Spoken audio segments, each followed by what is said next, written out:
Good morning, you all.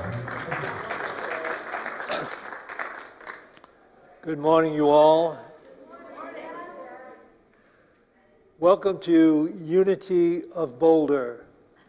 And Unity is an amazing, life-changing, spiritual experience.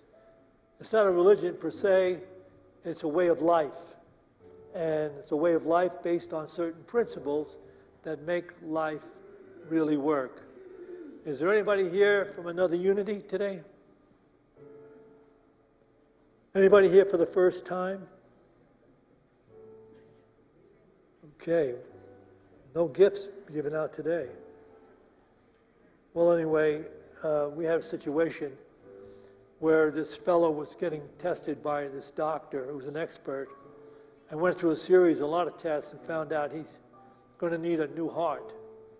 So he goes to the medical section that holds the hearts and does the transplants, and he said, there's no question about money. I just want to get the best heart I can get. And so the guy at the transplant section says, look, I can give you a heart from a guy who was 40 years old, never drank, never smoked, lived on a fat-free diet, $25,000.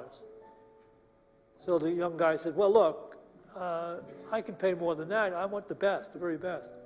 He said, well, I've got a guy that was 25 years old that was an athlete. I mean, he just ate vegan food, never drank, never smoked, had the best health throughout, but he had an accident, and so we can let you have that heart for $100,000. And then he said, well, I can go higher if you've got a better heart. He says, well, we do have a heart. This one is, the guy's 65 years old, drank a quart of bourbon once a day, smoked, carried on, lived his life, and finally expired. And this heart will cost you $500,000. He said, wait a minute. How come this particular heart's going to cost me so much more than the others? And this guy drank and smoked and did all that. He said, yes, but this heart has never been used. He was a lawyer.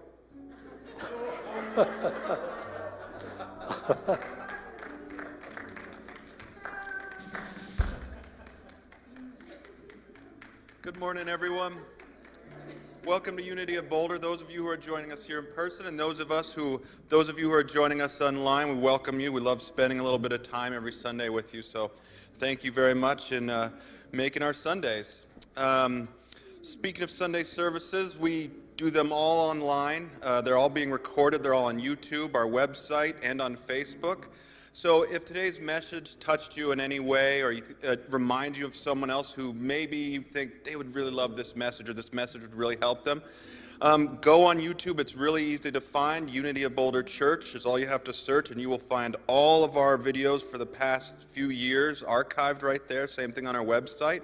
All you have to do is hit that share button, or even if you just go on it and hit a like, even just hitting that little thumbs up on wherever you see our videos or ads or anything pop up, helps us get the word out to a much wider audience. As I'm sure everyone knows now, an online presence is way more important than ever before. So that's just a really easy way to help us out, or maybe help someone else out by getting a message that might be helpful to them as well. If you're moved by this message and would like to discuss it further with our ministers, or you have questions regarding today's talk, at 10 minutes after the service is over, we're going to be meeting back here in this room. We're going to circle up some chairs. We're going to get started with Syntysche's assistant. Steve Hayes is going to get it started, but then Syntysche and our ministers are going to come join in. You don't have to sign up for it. Just be back here about 10 minutes after our service, and we'd love to have you. So, next, last but not least, I'd like to welcome out today's special guest musician, who you will recognize as Marcy Baruch, who, of course, will be joined by our wonderful Unity band, Joel Plimmer over there on the keys. So, Marcy, take it away. Check, check, check, check. All right. Good morning, everyone. Good morning. Thank thank you for that. Sometimes you get up and you say, good morning, everyone, and people just go like this. So thanks. Let's try it again. Good morning, everyone. Good morning. Oh, that feels so good. Okay, I feel like we're all in it together now. Yay.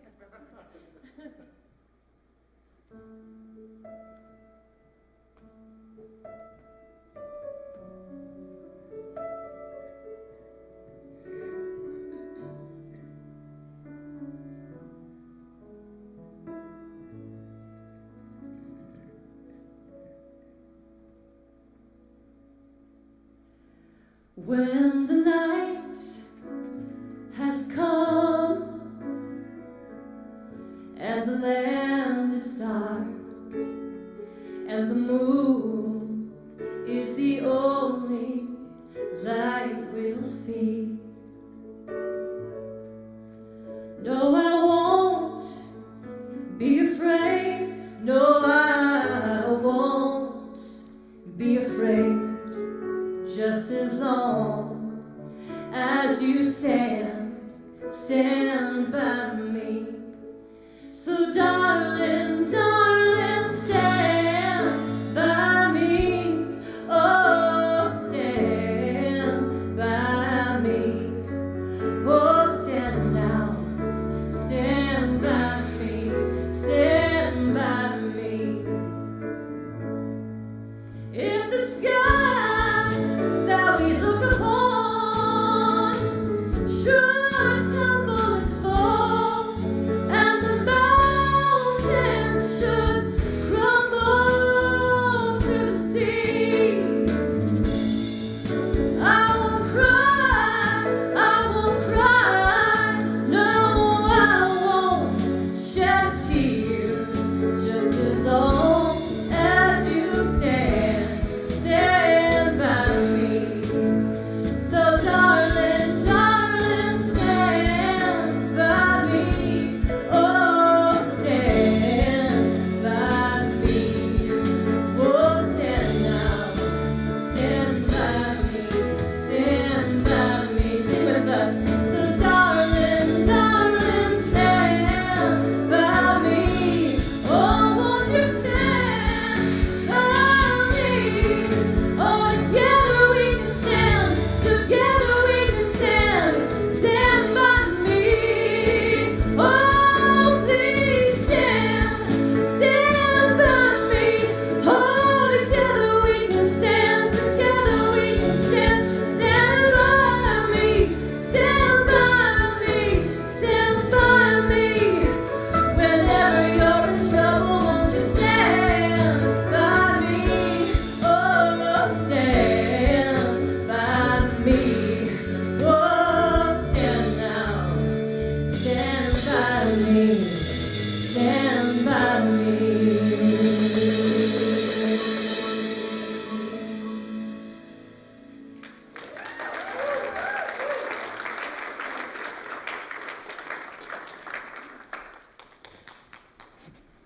Thank you.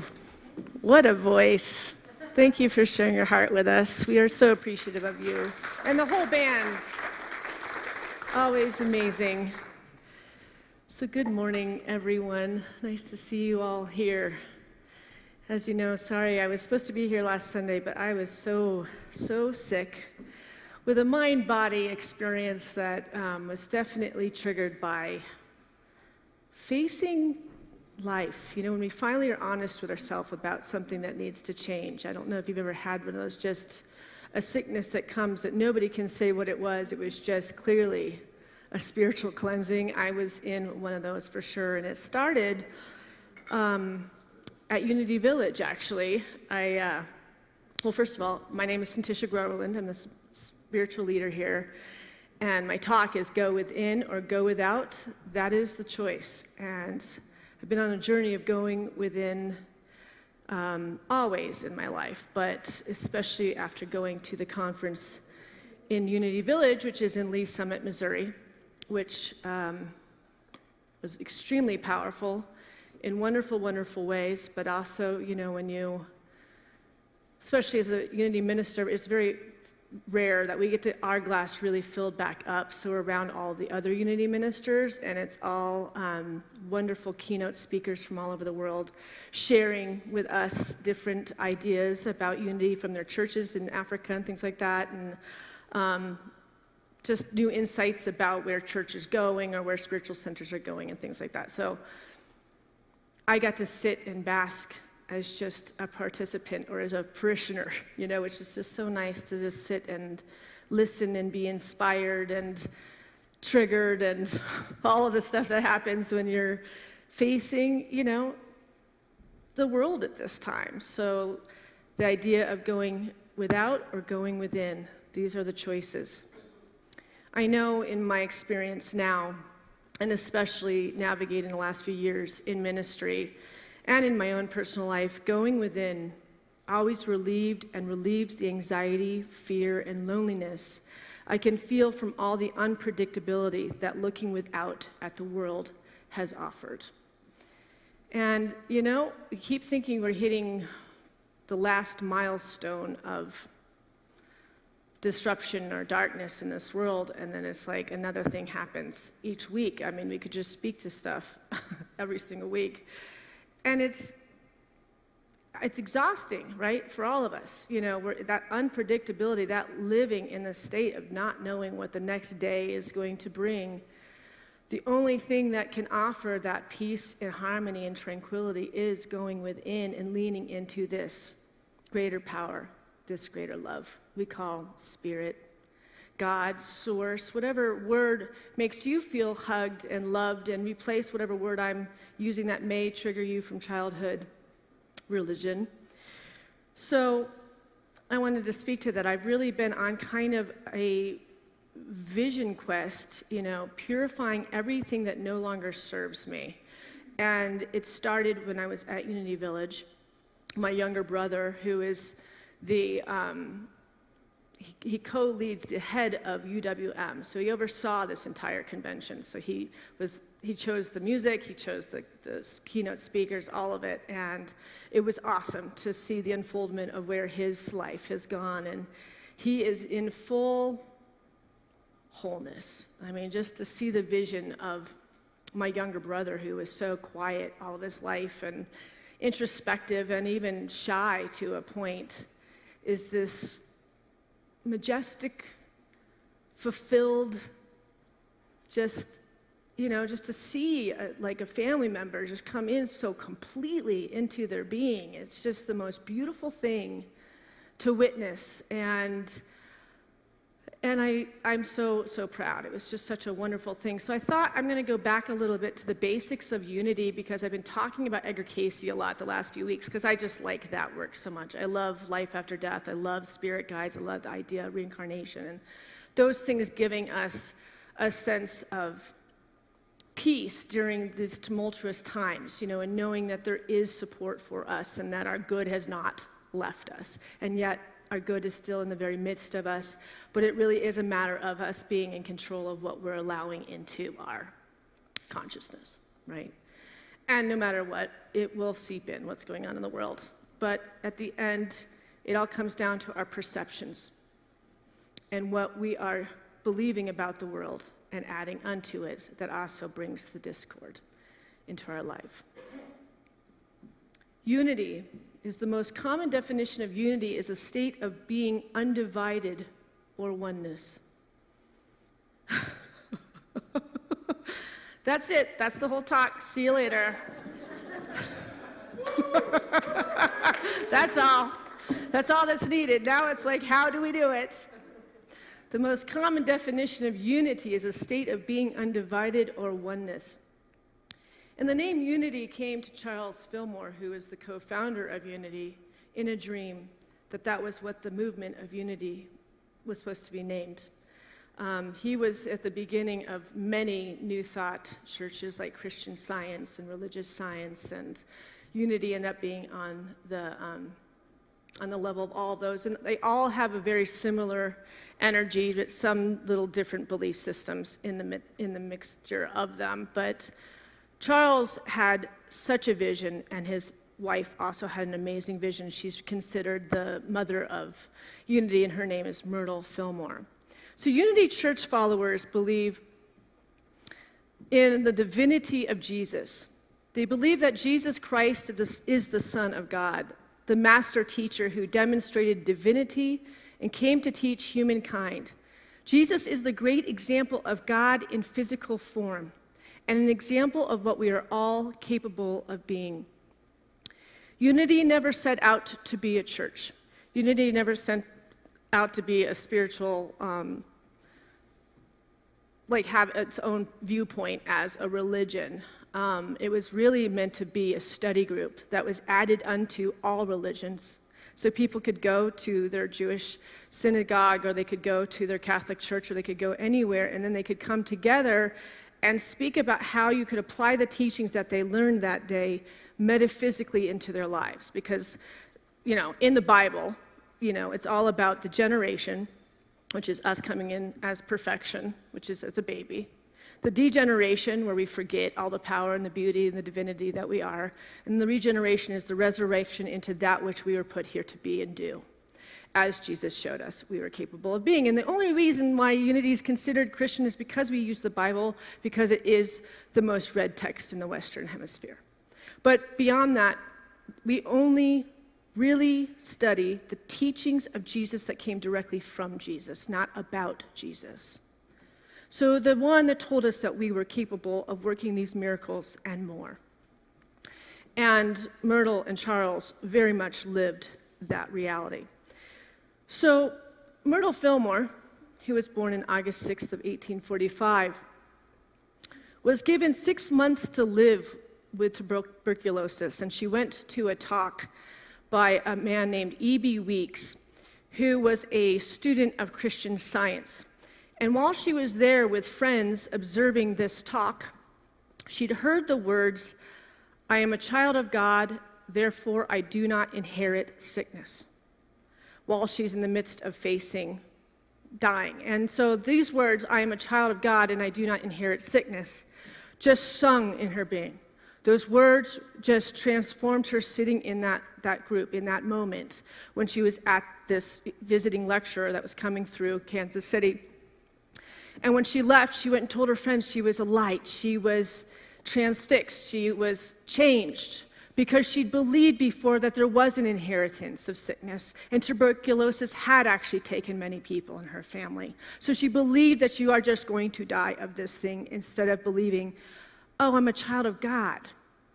I don't have to believe in this cyclical thing that's passing through my family and the weakness of my family that I have to claim this illness." So she didn't claim her illness, and she told all of her friends that they heard this, and none of them heard those words that E.B. Weeks shared. Have you noticed that in sermons? Like, I've noticed that after sermons, people say, "Oh my gosh, when you said this in your sermon, it just changed my life." And I'm like, I do not remember saying that. Right? It's a very interesting thing, So what we're observing, what we are bringing into our experience is that you are directly connected with God. What you're hearing here might not even be coming from this platform. You're just here to be in the mirroring that we are spirit first, and that we can overcome absolutely anything and everything. So when she heard this, the first fruit of Unity was the healing of the friends and neighbors who came to her with their physical ills, and saw these dissolved through prayer. Unity has always emphasized healing through Christ consciousness, which is the heightening of consciousness, or it could be 5D consciousness. There's many, many words. It doesn't have to be Christ consciousness if the word Christ bothers you. It's this heightened state. It's above. It's the ego view of life, and recognizing the vastness, the promises, the abilities and the capabilities that live within each and every one of us. So when the sick heard back in the 1880s that a woman named Myrtle Fillmore had been healed of tuberculosis through her prayers and was having success in bringing healing to others, that was the dawn of Unity. Now we have a center that is a huge mother place in Unity Village, a gorgeous, gorgeous campus. But Unity teaches us through her healing letters and the books that she's written. Well, all the books have been written about her work. She shows us how to take ourselves out of victimhood to creator. Out of victimhood to creator. So recognizing that you can overcome anything. If you want to believe that you are not just one singular person out here defending all the ills of the world and all the things that are happening inside, that we are a collective oneness. There's a collective energy that's vibrating, moving in through all of us, and we can take a little bit of that energy to heal whatever it is, mind, body, and spirit, emotional, if we will only let it. If we will only allow it. Myrtle Fillmore also goes on to say, everything has its foundation in a rule of action, a law that must be observed by both creator and created. You'll hear about the law a lot in those books. What is that law about? Everything has its foundation in a rule of action, a law that must be observed by both creator and created. So it was through searching for health that the Fillmores themselves discovered truth. Although Myrtle Fillmore quickly found her wholeness, Charles Fillmore had a withered leg from an accident that he had as a child, and he used prayer to heal his leg, and it took many years, but he also grew much of his leg back and almost regained full value of his leg. I mean, like we're growing like legs. I mean, this is real. I mean, this isn't even, this was observed by other students at Unity that said that leg grew. It was like withered and crazy, and now he's got a leg. I don't know. I think it's pretty fascinating. So this is how Myrtle says we can apply these teachings. Oh, first of all, that shouldn't have been there, so I'm going to go on to this. Wait, my thing's not there. All right, I'll read it. Myrtle wrote in her Healing Letters book, which I would really highly recommend for anybody that's facing any physical challenges right now, or prosperity challenges, like everything, all the tools of how Unity teaches us to speak into existence, think into existence, being into existence. That Healing Letters book will touch you to your core. She's speaking right to your heart. And yes, the text is old, and it does refer to man as like women and men, but you just have to get past that part, because beyond that, the book is super special. She writes, if we are ever to understand and use higher spiritual laws, we must learn to use the laws governing our present state. As we do this, we shall see that they are different phases of the same law. The Lord is more willing to give than we are to receive. This is important.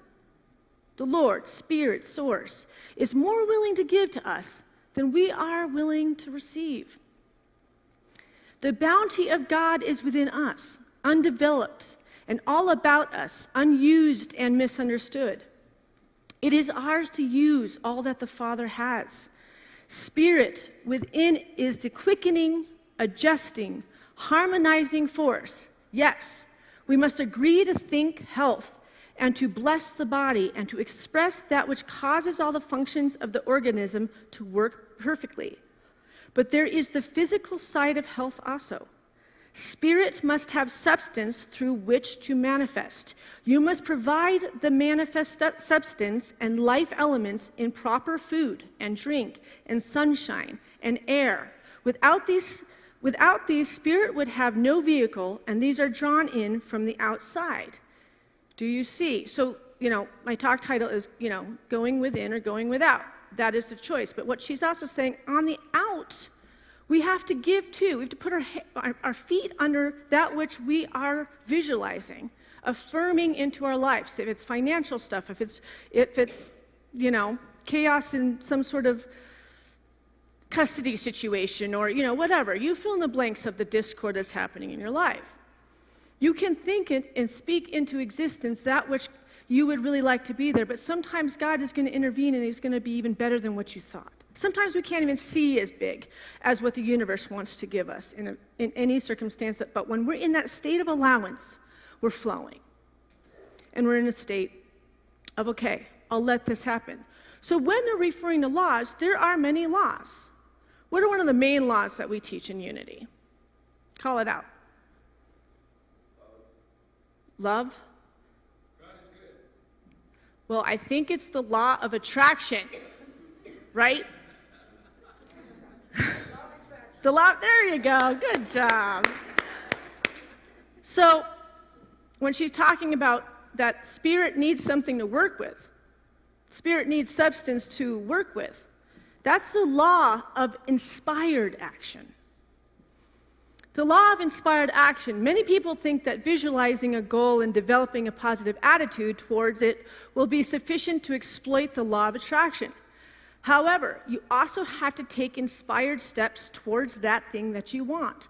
Whether it's a big or small step, it instantly helps you to attract that relationship, job, or enhanced abundance you seek.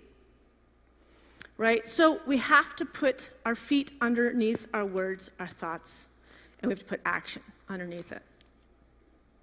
So that's the law of inspired action. In the Metaphysical Bible Dictionary, which Charles Fillmore wrote, which breaks down words in the Bible, which the word law is in the Bible quite a bit, law means this: man, women do not make the law. The law is, and it was established for our benefit before the world was even formed. Back of the judge is the law out of which he, she reads. Laws, whether natural or artificial, are but the evidence of an unseen power. That's very exciting right here, because laws, whether natural or artificial, are but the evidence of an unseen power. So how can we prove that these laws actually work? Right? So when you're seeing the law, when you read The Lessons in Truth, or you read Prosperity by Charles Fillmore, any of these books, print out the 12 laws of spirituality. Fill it in and you'll see there's tools for all of it to access how to apply these things to actually bring about that which you are seeking. But it's the evidence of an unseen power. So how often we've talked about this many times, like all of a sudden you point out that you want to get a brand new Subaru Outback and you've seen it and you just think it's a really hot car. And then once you point it out to somebody, all of a sudden you're seeing the car all the time, right? It doesn't have any spiritual meaning, but it shows what we look upon, what we put our attention on comes to us tenfold. That proves that these laws work. It's a stupid example, but it's actually the truth, right? So what if we use this quickening of mind, body, and power and spirit to put out to the universe that which you are needing, that which you are that which you are healing, that you're requesting, that you're wanting access to? That's as easy as that. But we have to get in control of our complaining and the speaking to everything that's not working and sharing it with all of our friends and our partners and whoever else. Have you ever just tried to put a rubber band on your wrist and just recognize, so that you kind of snap it every time you complain, so you see how often you're bringing up the ills of your life and you wonder why you're still experiencing these ills in your life? It's this simple. So she discovered she didn't inherit illness. So she claimed her wholeness. And she lived for another 40-something years. If she can do it, we can all do it. And Christ said we all could do it. Edgar Casey said all these tools actually work. But the belief, the faith in this greater something, we have to build our faith in this power of love. If you're faltering and you're still questioning if this is real, it's not going to show its face to you. You have to believe it to see it. If you're waiting to see it, to believe it, it's never going to happen that way. Try it out. Give yourself a chance. So Myrtle goes on to say this. A splendid prosperity lesson is found in the first chapter of Joshua. Only be strong and very courageous, being careful to do according to all the law. Turn not from it to the right hand or to the left, that you may have good success wherever you go. This book of the law shall not depart out of the mouth, but you shall meditate on it day and night, that you may be careful to do according to all that is written in it. For then you shall make your way prosperous, and then you shall have good success, for the Lord your God is with you. So you're not supposed to speak to it, to this universe. You don't need to share all of the things you're doing. You just have to sit in the silence. Peace be still and know that I am God. Peace be still in meditation every morning and know that you are God. I am. I am healed. I am whole. I am loved. Listen to beautiful music. Listen to the creative from the Creator before you do anything else. And watch how that just laps you up and starts to carry you into a life that you could never dream for yourself. Or you can keep talking to your best friend and have that gossip hour with coffee in the morning and see where that takes you, right? We get addicted to complaining. It feels good in the moment, but then later on we don't feel so good. You know why we don't feel so good after we've complained and talked about all the ills of our life? We don't feel good because we don't feel God. God is absent in those kind of conversations. Laws of mind are just as exact and undeviating as the laws of mathematics. To recognize this is the starting point in finding God.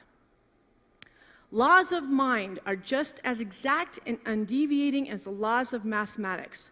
To recognize this is the starting point in finding God. Myrtle Fillmore wrote those words. So we have the law of divine oneness, law of vibration, law of correspondence, law of attraction, law of inspired action, law of transmutation of energy, the law of cause and effect, the law of compensation, law of relativity, law of polarity, and law of rhythm. And for the next 3 weeks, I'm going to be speaking to these laws in different ways. We're going to be breaking them down, figuring out all the ways that we can actually let go of all the stuff that needs to fall away, that fell away during COVID, and really get there and really start getting into a place where we can claim our good, claim our inherited good from God. Us being children of God, therefore we do not inherit illness, we also inherit abilities. We inherit intuition, we inherit psychicness, we inherit thoughts and things that come from the universe that speaks through us and helps us move through those difficult blocks and times. But I love these words that Myrtle says. The Lord is more willing to give than we are to receive. We have to see how much we love ourselves. Are we willing to receive, right? Because a lot of times we're not willing to receive from another human being that which needs to fill something that's happening in our life. But the truth is Spirit works through each and every one of us. We have to be able to be receiving from a friend, from family, from whatever, the job, the situation that you're looking for, because we're all here divinely in accordance for this moment. We all decided to be here during COVID, all this fall away, all these things. This is not an accident. It's purely divinely planned that we are actually the ones that chose to do this. We knew before we got here that we were going to do all this. You might ask, why? But we'll know why when we get through all this, as we fill up and build this understanding. There's these laws of Spirit that can hold me, guide me, direct me, and see me, heal me. And I can apply this to create that which needs to be created at this time. But a clear understanding of ourselves and of the unchangeableness of divine mind makes us realize that everything has its foundation in a rule of action, a law that must be observed by both Creator and creation. So a law of action that even the Creator has to realize. So when we put action behind our thoughts, words, and beingness, the Creator also puts action. Isn't that cool? So if we just get out of bed, get that meditation going, get into nature and just listen to those bird songs, look at the animals that are crossing your path, get into the vibration of holy, it moves in and through us. The universe is saying, thank you. good and peaceful servant. Thank you for showing up. That's all I asked. Don't get broken. Don't be heartbroken over what's happening in this world, but be ye lifted up by thy knowing that I am with you. And maybe that's what all this falling away is about. So, when I showed up to Unity Village, I was supposed to speak last week, so this is kind of a mixture of a talk that I wrote for last Sunday. And this morning, I woke up and 5 pages were missing from my talk, which is one of those moments that the universe tests us at 5 in the morning. And then I remembered I'd sent my PowerPoints to Steve on Friday, and luckily, there was enough of the quotes to remind me where I was with it. But when I first saw it, it was a little bit of a heart attack. So when I showed up to Unity Village, there's this childlike wonder that happens to me when we get there.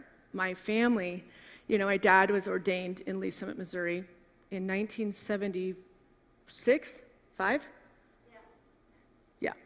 And I was born there. My dad was in ministerial school, so I was actually born in Lee Summit, Missouri, where Unity Village is. And there's this big, huge tower that is hidden amongst all the gorgeous lusciousness. People think of Missouri and they don't think it's a really pretty place. It's actually, once you get outside of Kansas, Missouri is a very lush, beautiful, green, berried, filled, flowers, gorgeous place.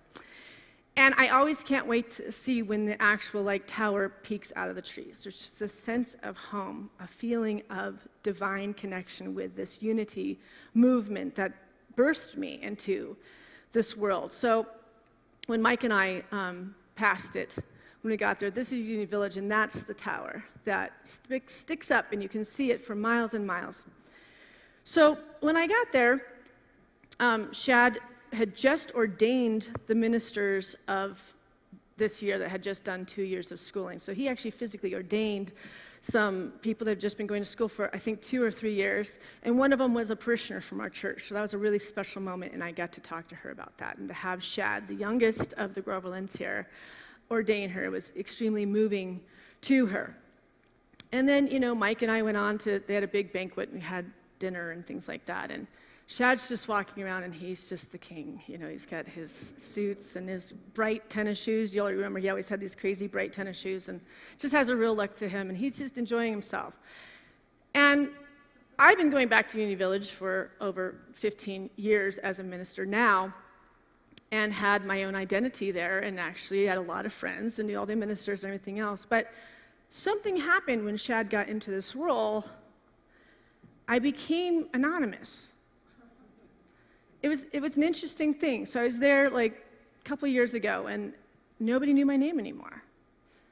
And then all of a sudden I was just now Shad's sister, which really bothered me a few years ago. I still had an ego then, but it's all good now. I've got it all in check. I'm he's my little brother, and I'm his sister, okay? But this year, something was different. We'd had COVID, so we all hadn't been together as ministers.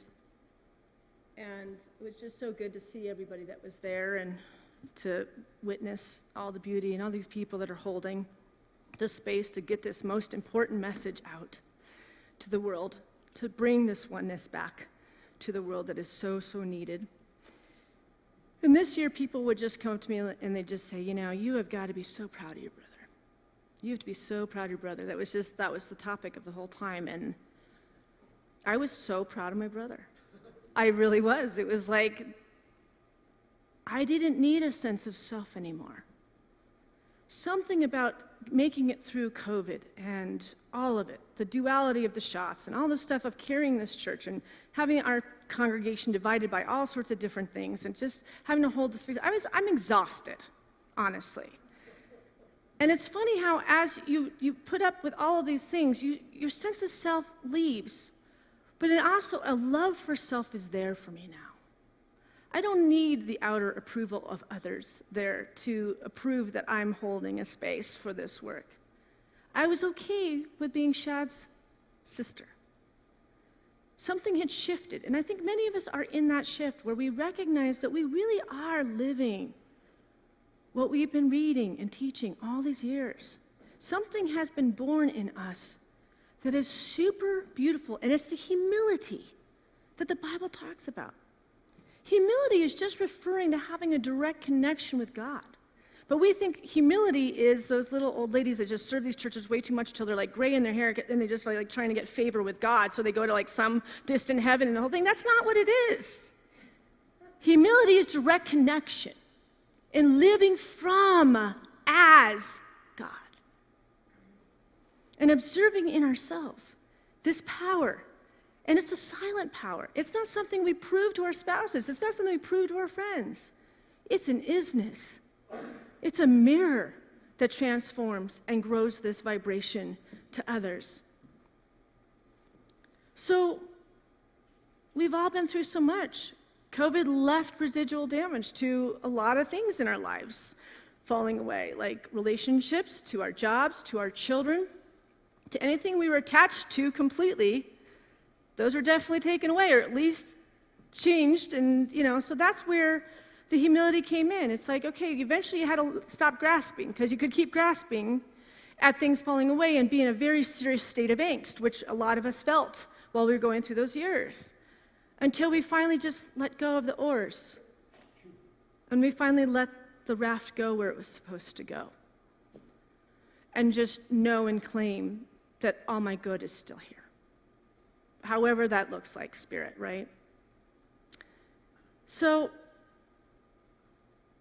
I've watched people changing their whole lives, walking down the path of enlightenment, hugging trees, connecting with nature, loving themselves finally, embracing positivity, letting that light shine.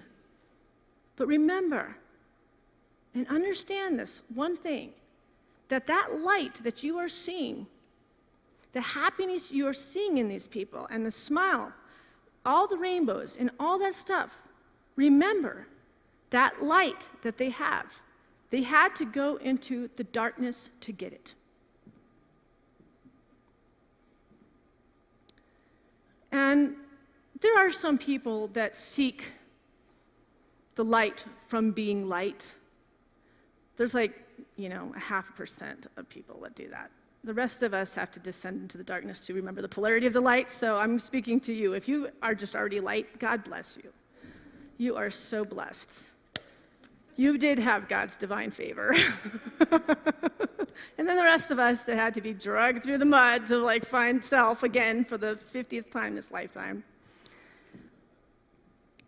So Charles Fillmore was more about not being a minister. He wasn't about being a preacher or having this idea of a male or a female on a platform that was a talking head at you guys.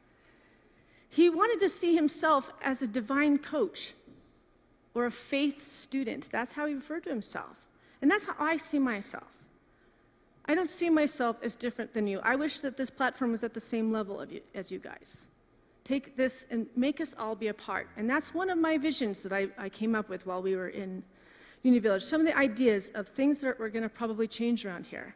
That's going to make it more of an interactive experience where we're interacting with each other during the services instead of me just standing up here. We're going to do activities. We're going to play more. And we're going to have some fun. We can take all these great messages, but most importantly, we want community. We want to be with each other. And we want to share with one another. And I really, really get that, right? But Charles Fillmore, this was a quote that they shared, and I loved, and it stood out at the conference. To live in power and live empowered. To live in power and live empowered was one of my favorite quotes from the week. And then the other one, which was this kind of a positivity spin on something that has been very difficult for ministers, parishioners, anybody that's been in church, was this one.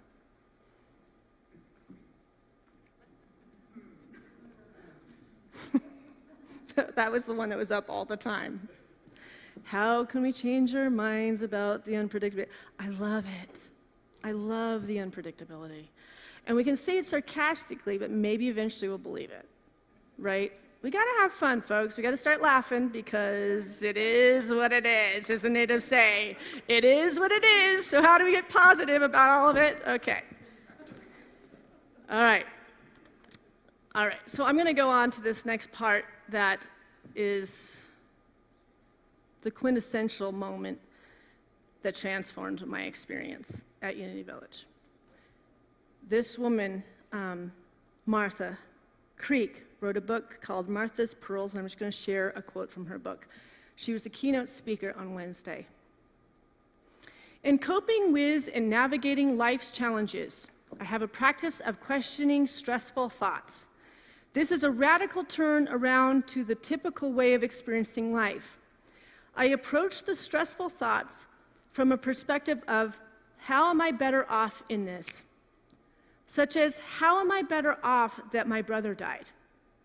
How am I better off that I had breast cancer? Are you aware of the resistance you have from just reading this? Could challenges actually reveal something good?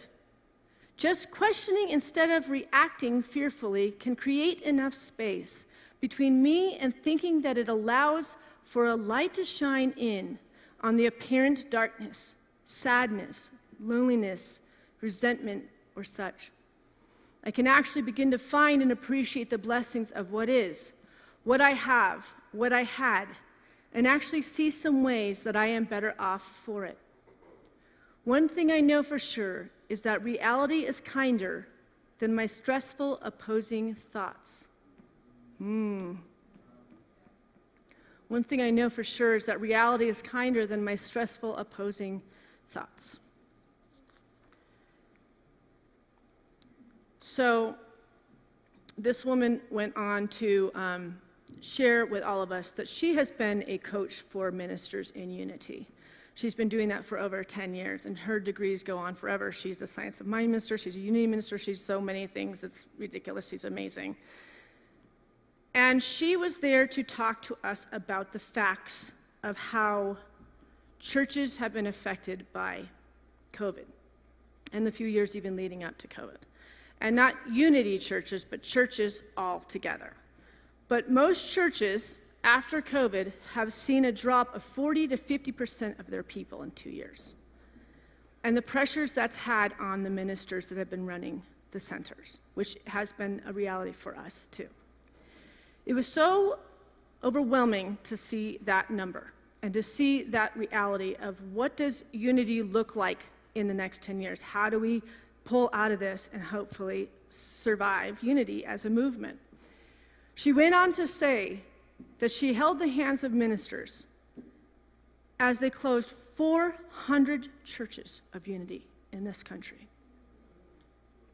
in the last 6 years. And all of us ministers sat there, I got chills so bad, and looked around, and I realized why I hadn't seen so many of my friends. So many of the people that have done this work, this incredibly important work. Like, if there's ever been a time for spirituality to be moving in and through people's lives, it would be now. And yet people are running from it.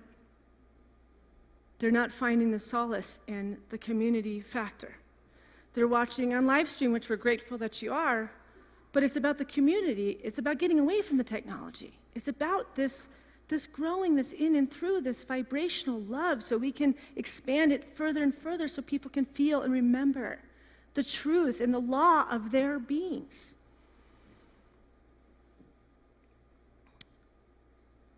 So she shared that she knew the pressure this had on us clergy and the staff of all the churches, not to mention on the people who have been attending your churches through the entire process. She said, my calling in ministry is to be a support system for you, which I didn't know existed at the time.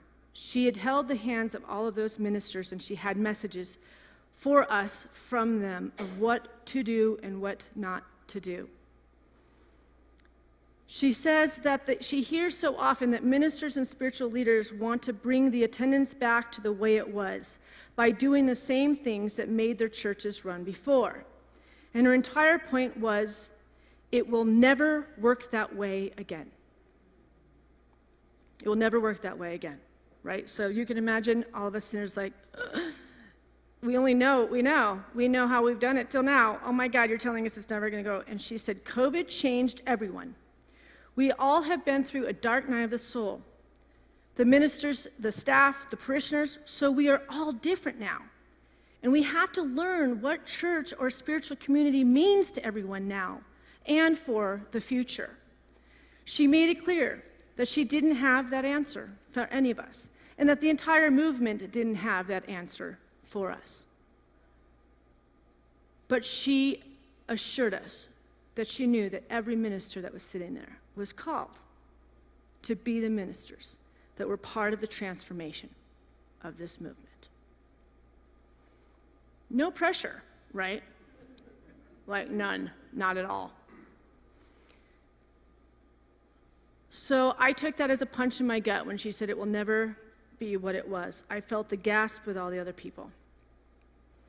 And then she said, it's important for all of you to feel the grief of the old days, but Unity as a movement and churches altogether are in transformation, preparing for a new world.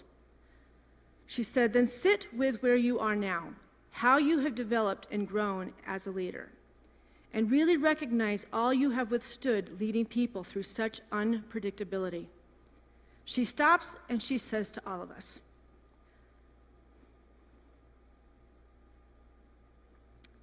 I just want to honor each and every one of you. I know how hard this has been on you.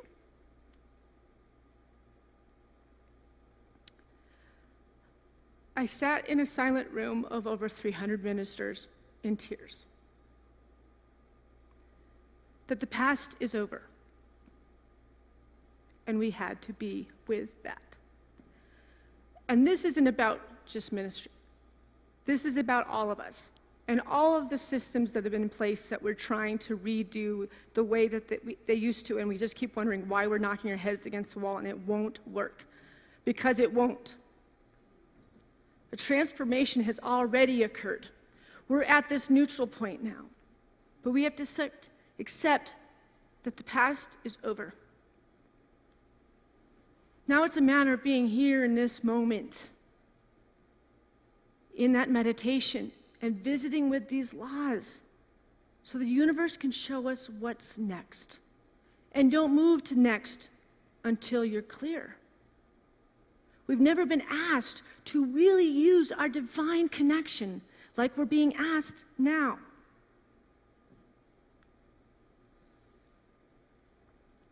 So this is the affirmation you can use this week.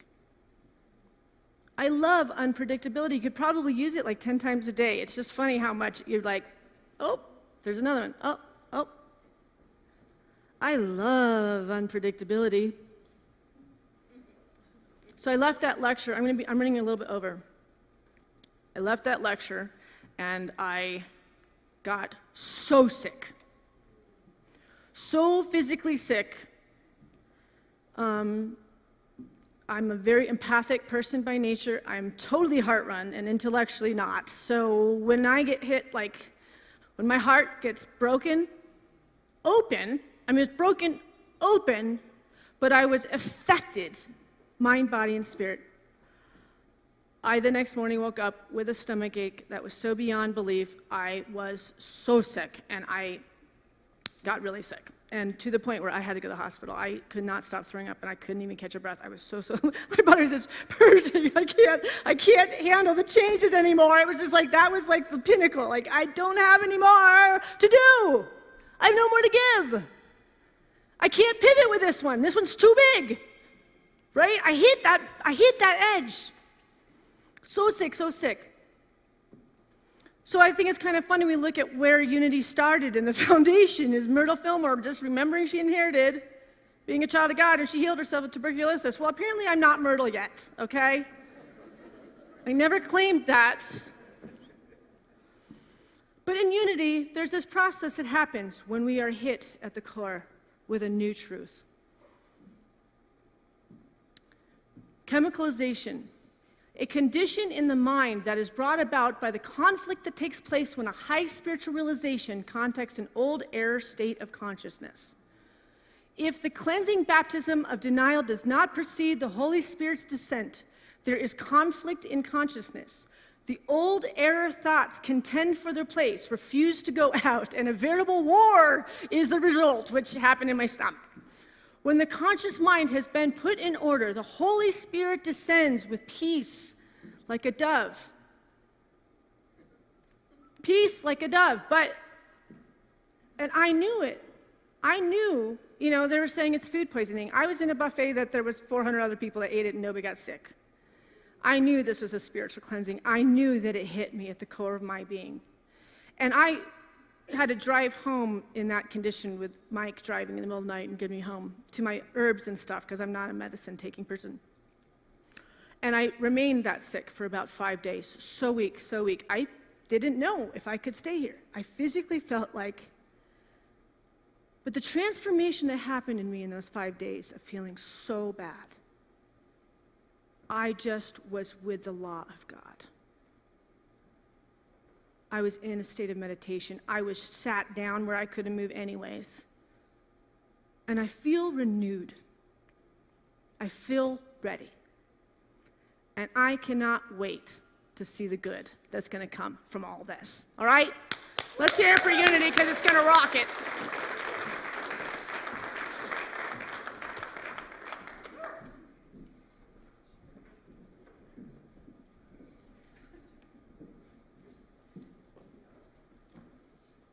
It's always a gift that we get when Syntysche is speaking, because she is speaking from her soul. It's amazing. She's not one of these studied academic speakers. You can just feel her presence because she speaks from her soul, which has been for, decades now, involved with spiritual truth and the transformation that comes from spiritual truth. So we are so very blessed that she speaks so clearly and honestly to us along the way. And I suspect it's inspiring to the rest of the people that show up here. But what she's talking about, the churches, has something that began even just before COVID. There is, this movement in the world that's always been there that's tempting. There's a tempting movement in the world to believe that we, each one of us, is self-created. And that leads to a rejection of the pure spiritual truths that come through to us and through us. It means it's a rejection. And so you're operating strictly from ego-centered consciousness, and I believe that's part of the problem we have. In any case, we're going to be solving it because right after the service, we have chairs set up in the corner back here for a discussion with Syntysche about anything you've heard and anything you want to talk about that has to do with Unity. So hang around and be part of that. We're going to have more and more of that as we go along. And this is all Syntysche's idea about creating community. So she's not just speaking from her soul, she's speaking from your soul. With that in mind, let's bring, to our minds that offering we'd like to make. And those of you online can tithe in any one of these fashions. Just bring our offerings into our hands, into our hearts, and let's bless them with this offering prayer. Divine love, through me, blesses and multiplies all that I have, all that I give, and all that I receive, because I give. And we have the opportunity to listen to Marcy share her amazing music again. So even as you are giving your gift, I invite you to stay in a space, a state of allowance, and ask yourself what it is that you will speak into existence. What is your divine inheritance that you will speak and bring into existence? And remember that we're not alone. The Divine Mother is always here to help. One of her names is Mary. And what you have to offer is magnificent as we're birthing God together.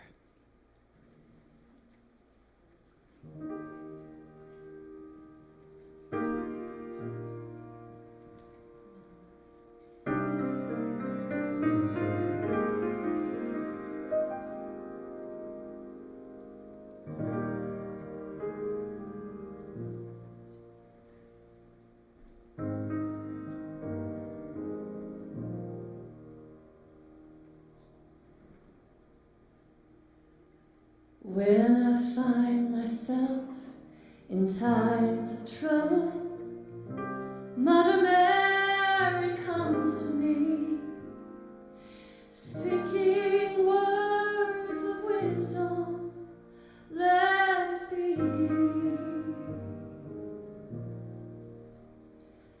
And in the world's hour of darkness, she is standing right in front of me, speaking words of wisdom, let it be. Let it be, let it be, let it be, oh, let it be. Whisper words of wisdom, let it be. And when the night is cloudy, when the broken-hearted people living in the world agree, there will be an answer, let it be. For though they may be parted, there is still a chance that they and we will see. There will be an answer, let it be.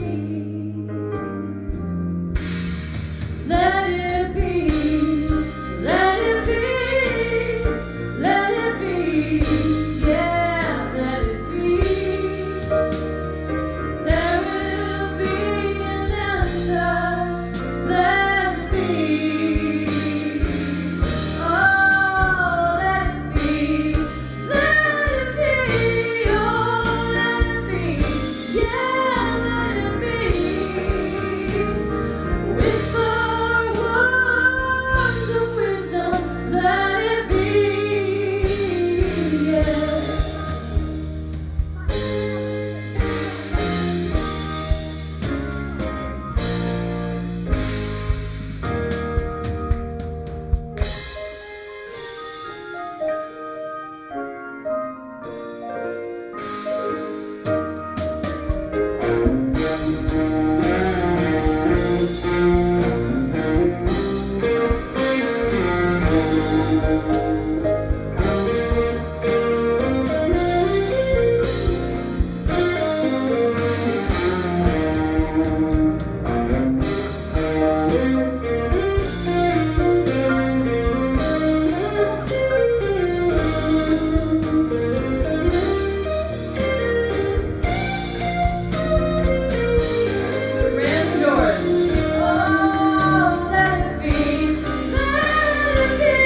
Let it be.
Thank you. Beautiful.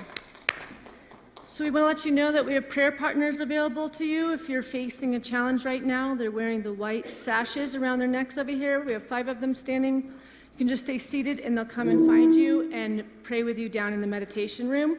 We're going to have a follow-up discussion after the service in the back of the sanctuary over there that I'll be joining if you want to talk to me or ask me any questions about this talk or about anything about Unity.